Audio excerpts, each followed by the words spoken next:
tomto videu budeme hledat divokýho tung sahura. A právě se nacházíme v lese, kde by se měl vyskytovat, takže ho jdeme právě najít. Lidi, abych řekl pravdu, je to celkem strašidelný, protože je tady celá rodina tung sahurů.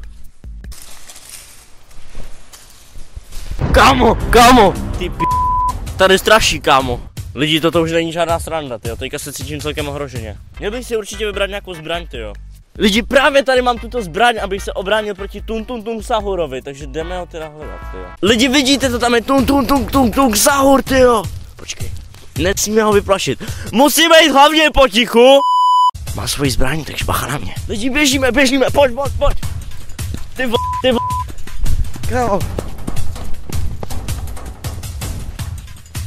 To si děláš prdel. Hej kámo, viděl jsi toho tung sahura? Jo.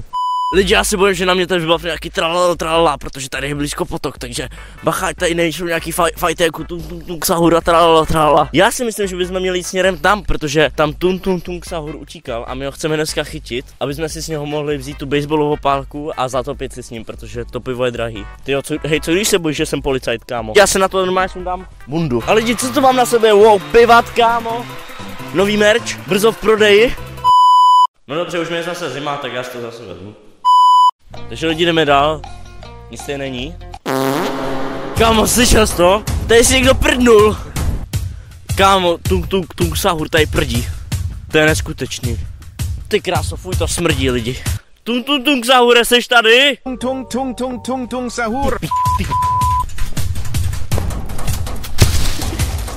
Lidi, normálně mě zaklel nějakým prdovým kouzlem, jak se tady prdnul, protože teďka jsem se snažil vyběhnout tento kopec a normálně mi to vůbec nešlo, tyjo. Proč je tady má? Tung sahur.